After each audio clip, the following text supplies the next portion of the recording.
Hello everybody, welcome back to the TDD Season 5 Week 1 review. I am Technovoid, your host and dancing bear, and with me is Hamsterwings, your favorite Pokemon analyst. Yo. So, for this season, we have actually decided that in order to maintain our sanity, we will not be discussing every single match that happens each week. So instead, we have taken a couple of what do we decide, like key highlight matches that we wanted to talk about? Is that a good way of putting it? I think matches that we just have a lot to say about. So instead of doing the full 8, this week we've chosen 4. We're not going to be doing 4 every week. It's not necessarily going to be the same amount of Timer Ball and Quick Ball matches, but this week we do have 2 Timer Ball and 2 Quick Ball matches to talk about with you today. And starting off just right from the front, we've got OJ Otter versus Batelor. Now this is actually Batelor's very first foray into TDD, and actually his first foray into competitive Pokemon, and honestly Pokemon in general since the first generation, like 25 years ago. So I think there's definitely a big hurdle for him coming into this, because he has a lot of catching up to do, just in terms of basic information. Yeah, for sure. So, yeah, what do you think of these teams? How do you think about, how do you feel about Batelor sort of coming in here with this? I think this is a rough matchup for Batelor. I think Charizard can't go in as hard as he wants to because just OJ's defensive core is very, very potent. Charizard's kind of like a breaker, and it doesn't have a lot to break here. Rotom is definitely nice. If you can take out Venusaur, there's not a ton that threatens it.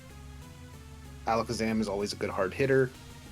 Serena, he doesn't really have any priority, so Serena's ability isn't going to be paying off here, but it's still a decent Pokemon in an answer to Finny, at the very least.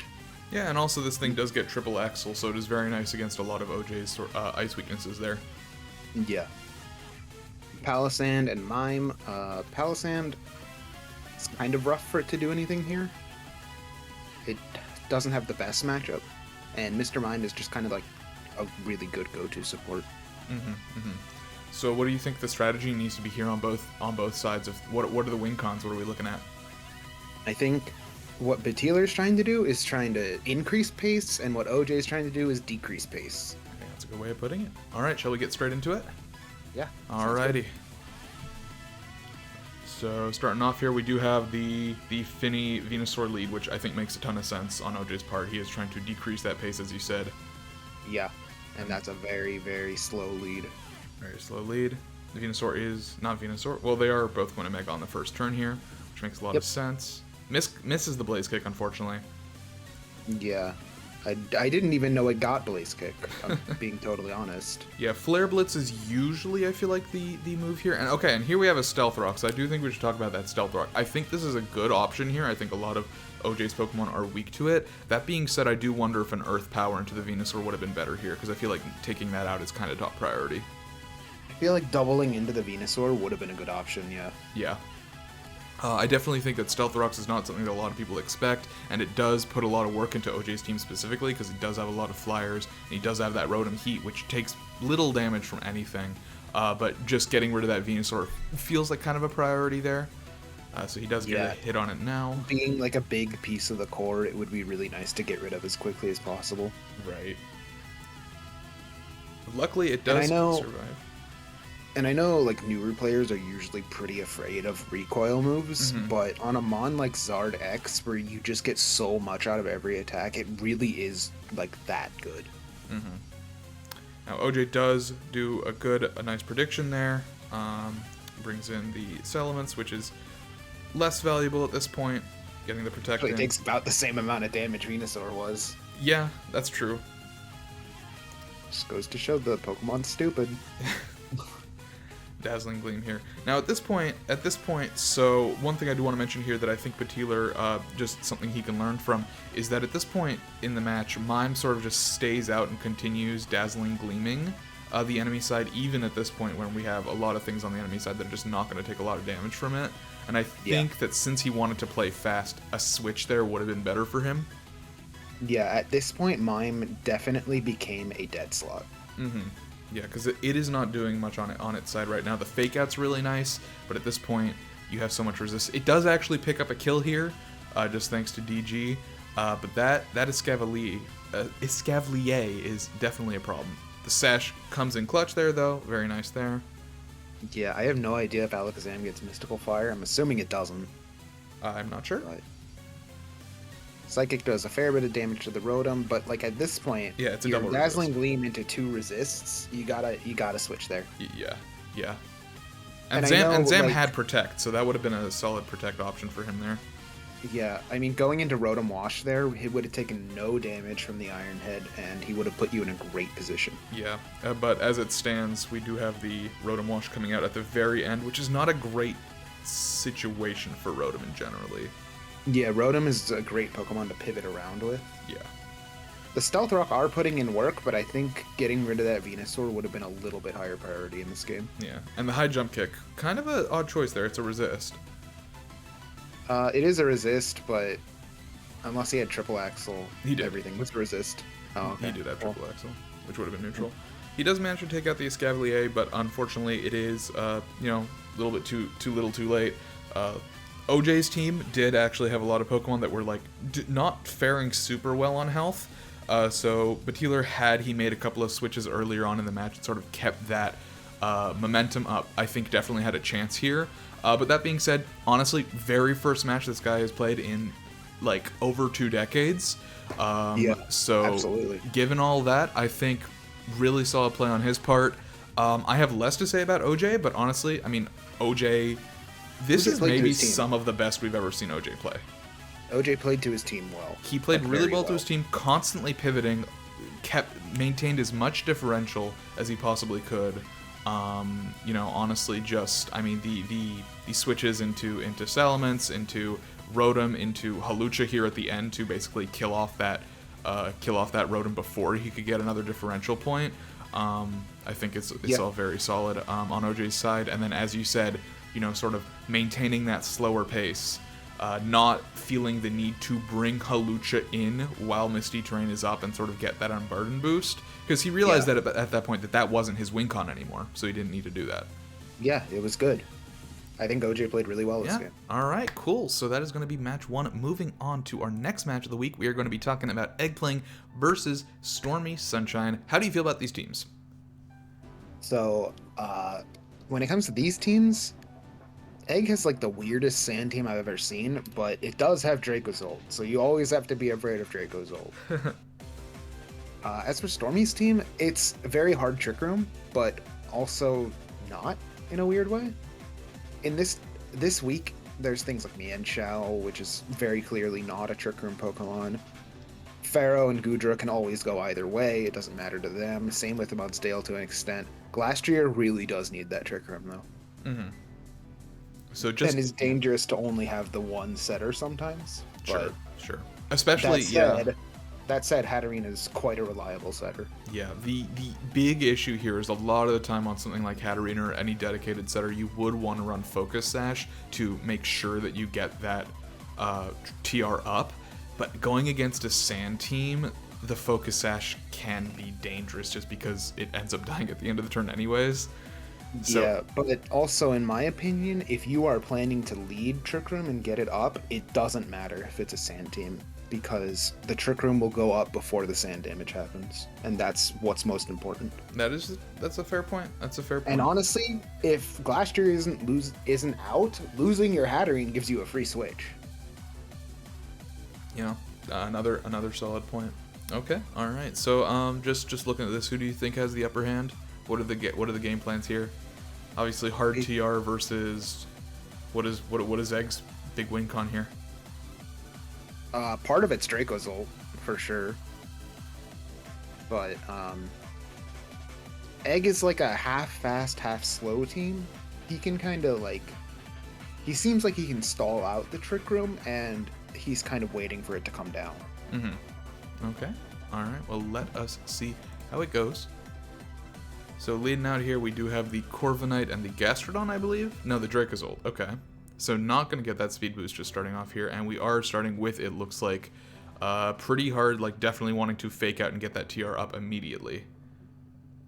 Yeah, for sure. But we do have a call straight into a Corkscrew Crash, taking it out immediately which is really, really rough. Very good prep on Egg's part. Yeah, using Corviknight, a traditional wall, to one-shot the bulky Trick Room setter. I mean, not super bulky, but it's kind of bulky. Mm-hmm. And then going straight into a Drill Peck, just immediately taking out two of Stormy's most important Pokemon now that TR can't go up. So this is a really, really bad place for her. Offensive Corviknight really caught everything off guard here. Yes. But this is still a good lesson in how to play from behind, in my opinion. Because you've lost your Trick Room, yeah, but that doesn't mean the match is over. Yep. Bringing in. So out comes Glastrier here, sent out by Hippowdon. And Glastrier's kind of in a decent position here to just hit something. Because, I mean, it's not going to die to a Fire Lash. In my opinion, it probably should have attacked that turn. Mm-hmm. Yeah, probably just trying really, to get rid of really unlucky miss on the Rock Slide, by the way. Very, very bad. Yeah, it wouldn't have died because it has a Charty Berry, but getting a lot of damage off would have been really nice. Yeah, for sure. And good switch into Goodra there. Into the Goodra. Goodra's a great switch there, but chipping away its defense, it is definitely scary because that's its lower of the two. Yeah, and another use of Stealth Rocks. We've seen so little Stealth Rocks throughout TDD, and now we have 2 matches in the same week. Yeah. I don't think Stealth Rock does as much against Stormy here. It does a lot of chip to Glastrier. This is fair. You're right. And I think that's enough to kind of warrant to justify it. Yep. Now, I don't think that second Iron Defense was necessary there. I don't think so, because at this point, what you're really worried about is the Gastrodon and the Darkrai. Yeah, because they will hit you through that.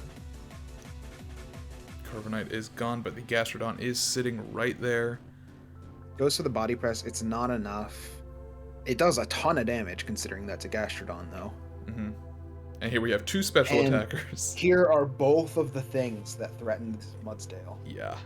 Out on the field together. Yeah, the Goodra not going for an attacking move there, definitely not the right play, because the double target into Mudsdale, that very physically tanky Pokemon that nothing else on the team can really hit very well, is now down, and this puts Stormy in a very bad position.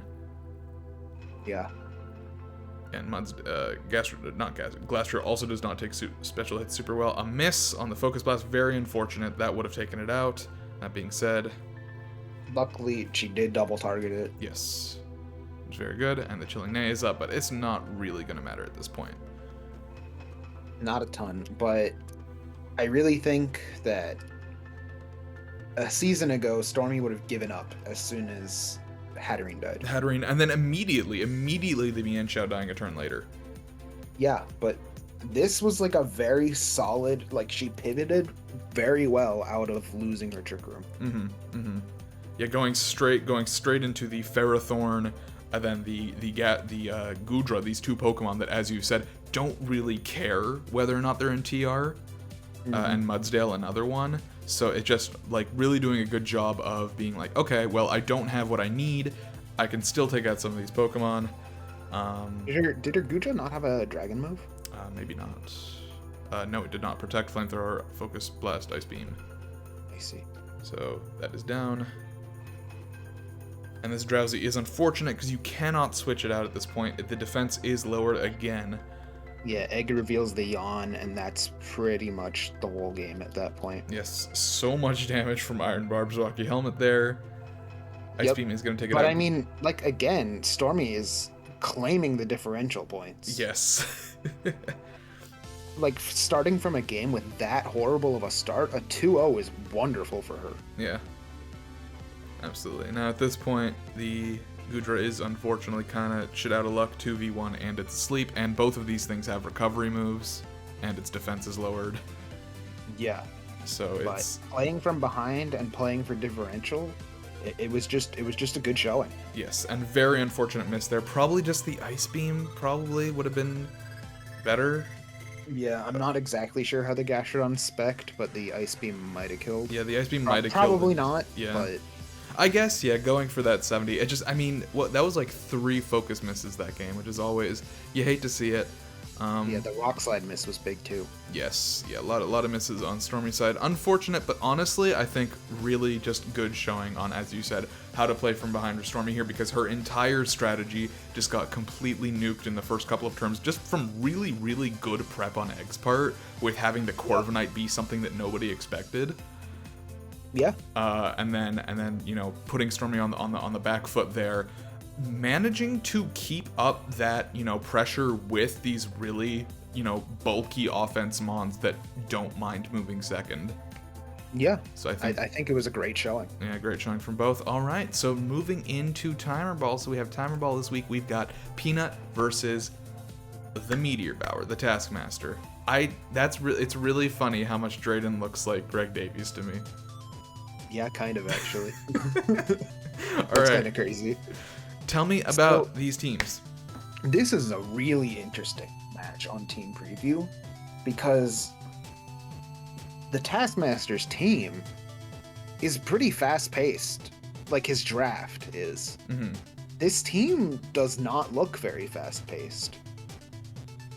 Especially when you look to the bottom half right there, with Sableye, Wartortle, Arcanine. Primarina even. Like, Primarina even to some degree. Primarina I think has a pretty good offensive threat, but Zapdos tends to be bulkier also, and then Kyurem White is really like the offense boy. Mm-hmm. But it's interesting that he has the Zeraora, that he has the Aegislash, and I mean, I understand Aegislash not coming this week, don't get me wrong, but I feel like having like fast fake out, stuff like that, it would have been helpful in my opinion, especially against like anything assisting that Spectre. Mm-hmm. So yeah, just to your point, basically like having this very fast-paced sort of offensive draft, but you know, Taskmaster still sort of going into that balanced play style that he's very used to. So it's sort of like the strategy per match versus the strategy of the entire draft not quite lining up. Is that sort of what you're getting at? That's kind of how I feel like. Maybe he disagrees, but I mean, he also said he was quite rusty going into this match. Fair enough. I think a lot of us were. How about Peanut? Yeah. Peanut, I mean, just look at this balanced team. It's very balanced. It's got switch-ins to everything. Yeah. Really like solid draft from Peanut this season. That Scizor switches in to all the fairy weaknesses, i.e. the one Umbreon. It's just a good team, man. Mm-hmm. All right, well, let's play this one out. He's got an incredible, like, low-tier dark steel fairy core. It's just so good. Also, Steven chose violence with his names. I don't know why. So mean. So mean.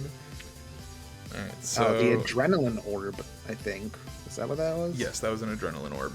And this is an AV Landorus, meaning it is going to survive the hidden power there, which Zapdos was not expecting. Yeah. Really wanted to get rid of that thing immediately, but it switches out. Yep. And Primarina being toxic here is not good for Taskmaster at all, because that thing is generally pretty bulky, and you know, now it wants to stay in because it has that throw spray usage, but it's gonna die soon. Yeah. Yeah, that protects you into the toxic, and then the Volt switch does get that out. thing there is rough. You kind of have to, but at the same time, you're losing even more chip. Mm-hmm. In comes Wartortle. Yeah, and Scizor here. I mean, we got a lot of resist there, so finally the Primarina is gonna leave. Yeah. Personally, I definitely would have pivoted Scizor out already at this point, like on this turn. Yeah, but it works out because Totally Taskmaster is also expecting that pivot and does not go for the fire move. He goes for Extreme Speed instead. Yeah. Because he's totally expecting a switch there. And then Ally Switch comes out last because of E-Speed. Yeah, because E-Speed is a...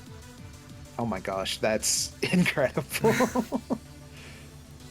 Yeah, Tail Really and funny. Scizor is not something you see every day, but it's not bad either. Yeah, and now we are leaving. In comes Porygon, traces the Intimidate, and intimidates Arcanine, which is hilarious.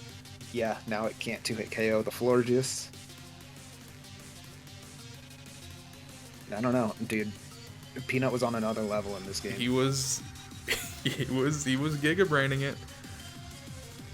Like his momentum, his preservation, his like movement, it's so good. Yeah, I mean, he's got all his mons out, and right now he has a teleporter and a cleric out.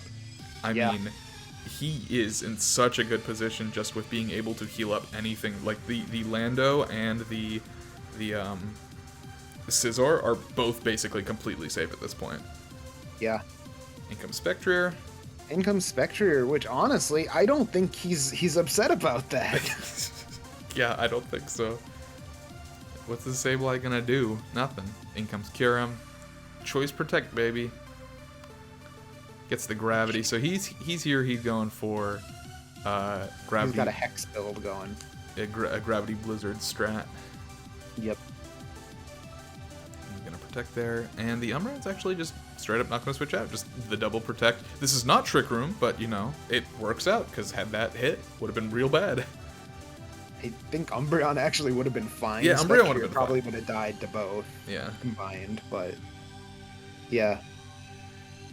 I mean, it seems like he's willing to lose Spectrier here because even though it's 6-6 right now, he's at like a comfortable advantage. Yeah, he's at a very comfortable advantage here. I mean, Umbreon is completely fine right now, and down goes the horse. Now it's 5-5, but I mean, I think it's very clear whose court the ball is in right now. Yep. Probably just gonna fire off a double protect here. No, Goes for not the at taunt, but immune to prankster moves. Which, to be fair, he was expecting the ally switch there. Yeah, And then we get the toxic, and then the synchronize. Everybody's toxic. Yeah, I mean, we did ask Steven about that, but he was predicting an ally switch from Florges, so Florges would have been in that spot. Yeah. And getting it out and getting it taunted would have been really good for him. And but then here Florges reveals a Z move. Z move taking out the Sableye. I feel like it would have died anyways. It might have. Okay, I mean, I guess if you just really don't want to rely on that roll, if there was a roll there. I mean, I'm sure it was for Kyurem. Yeah. And yeah, And Kyurem's like, gone. well, There's I have nothing. it, so I might as well use it. Yeah, I suppose so. There's no reason not to at that point, right? Yep. Tailwind goes up now. But Arcanine just dying. Just straight up. That Umbreon. foul play with the defense drops. It does a lot, man. Foul play is an incredible move. Unfortunate miss. Very, very unlucky miss on Heat Wave. That would have been a double down. It still is. It's still a double down, yeah. Just somebody else gets the kill. However, there's still a Scizor. There is a Scizor. He could just bullet punch anything. We're living in Bullet Punch City right now. Case in point. Yeah, Hyper Voice is not going to take that thing out. Yeah, no spread move was going to take out that Scizor at this point. Yeah, I mean, you take out that heat waving thing, and what's Primarina going to do, right? Yep. And that is a win. Scizor just kind of cleans up. Very, very good showing from Peanut here. I've literally never seen him play this good. This was incredible. I think he just has a very good understanding of his team this season, and that's great to see.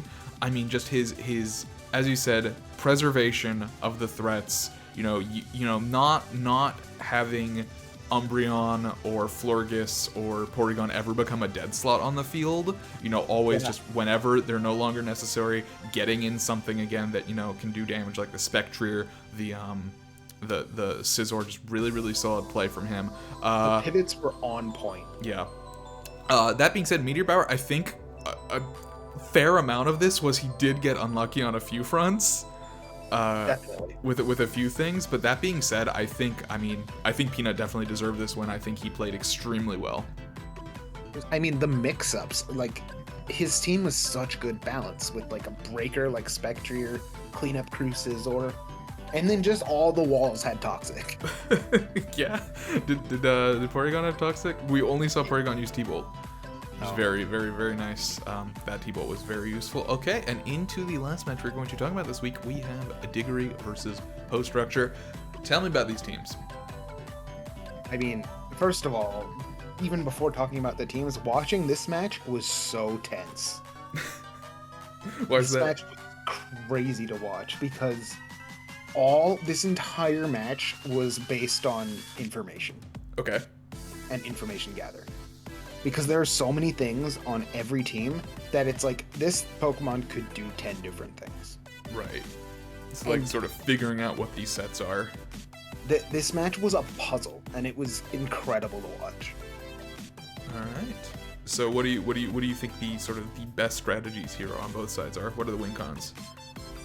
Well, for Post specifically, Diggory brought a really bad team for Zamazenta to deal with.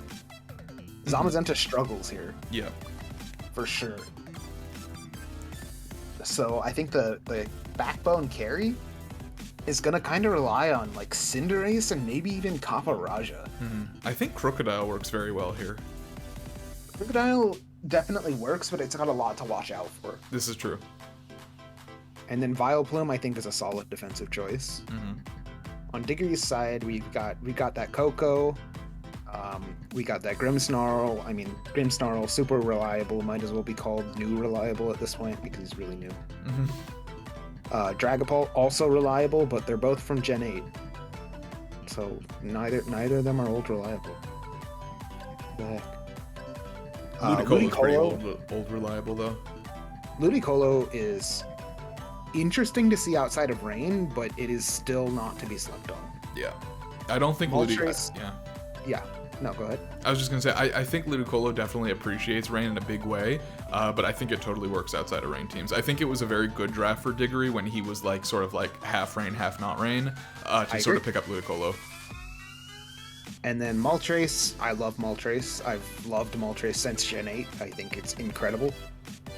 And Slowking Galar, dude, when this Pokemon released, everyone was like, this is trash, and it's flipped on its head so hard. Everybody thinks this Pokemon's great now.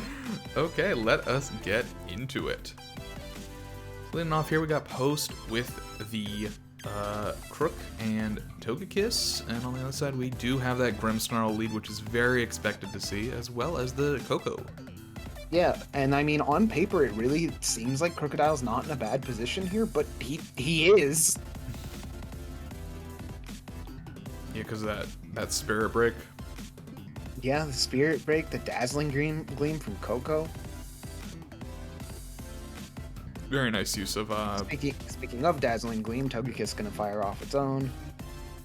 Getting Crocodile out there, totally get it. And now Grimmsnarl's doing Grimmsnarl things. Where it sets up screens, it uses T-Wave, it does everything you don't want it to do. Yeah, good use of fake outs from Diggory, getting that burn there, which is not going to matter too much, but it doesn't appreciate it. Yeah, and then seeing the Icy Wind, I think that's a pretty good bring on the Ludicolo, especially when it's not in rain. And we get the Ancient Power boost.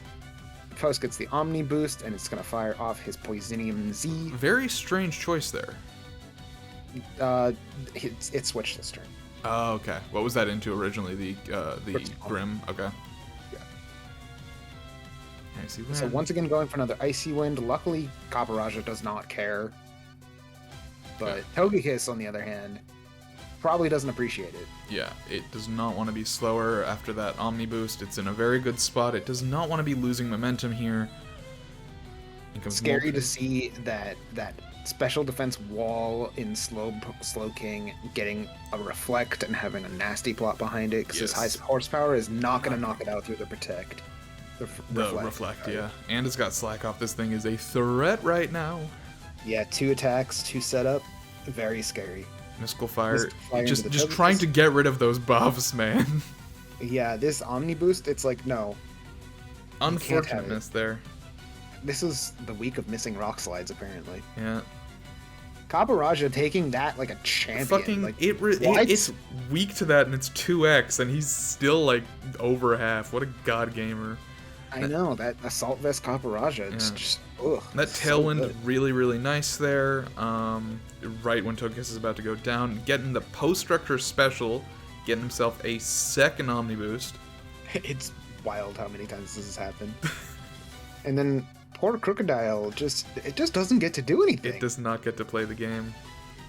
He's been faked out like every single turn. Yeah. I don't know if it's ever fired off a move. It didn't. It's very unfortunate.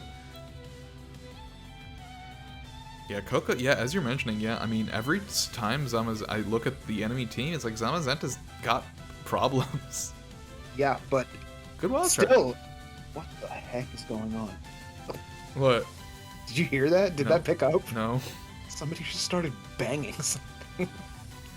Anyway, that wild charge, incredible. Electric terrain boosted, took out the Moltres from. I mean, it wasn't full, but it would have taken it out from full. Mm-hmm. More fake outs. Oh my lord. More fake outs. This poor Zamazenta, poor Crocodile. They're just not getting to do anything.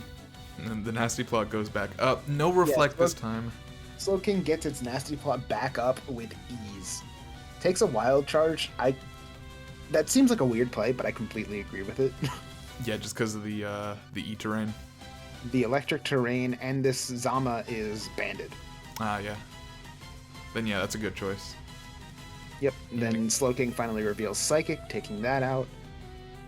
And I can't really tell you anyone's in the lead right now, despite it being 3-3. Mm-hmm. Like, Diggory knows that this Kaparaja has an Assault Vest. He has to know at this point. This Kaparaja takes no frickin' damage.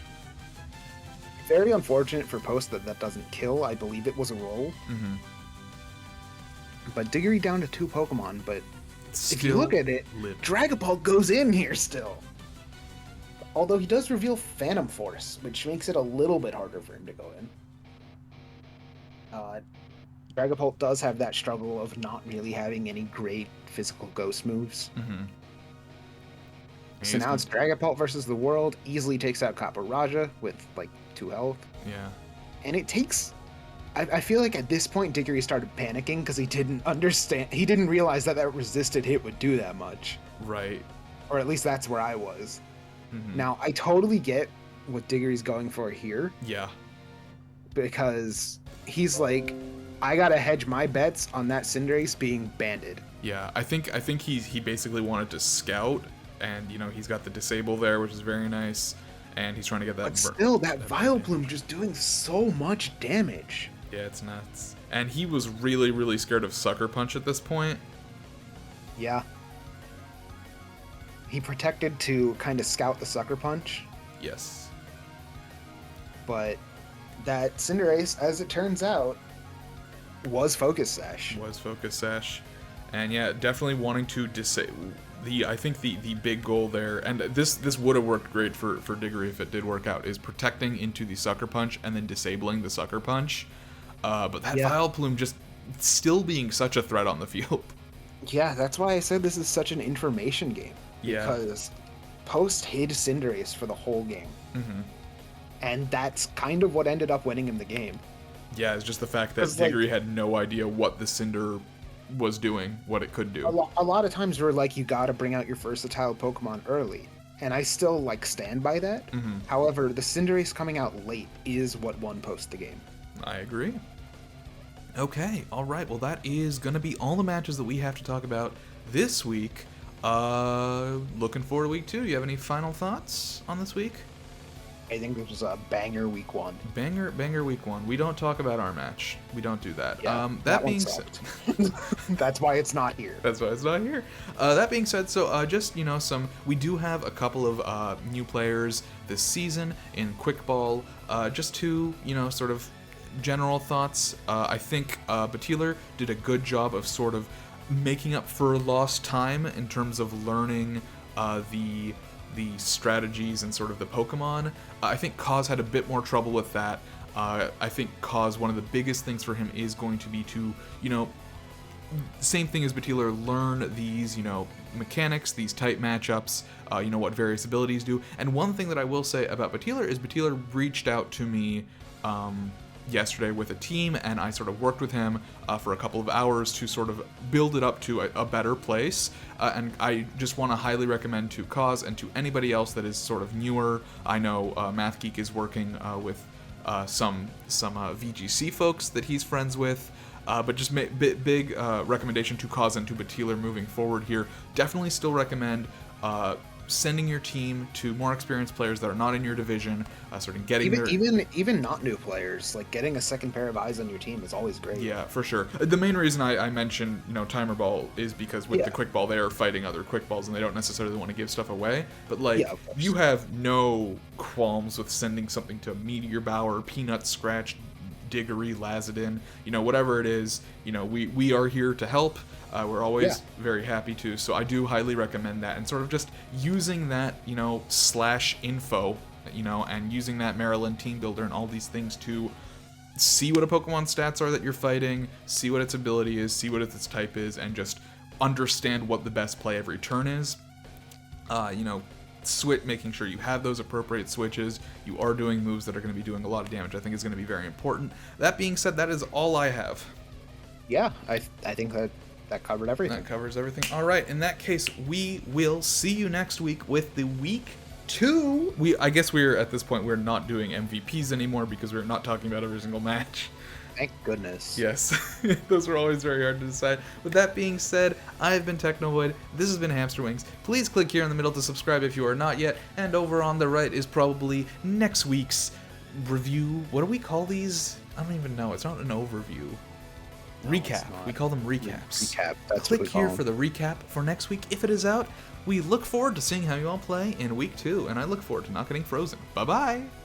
See.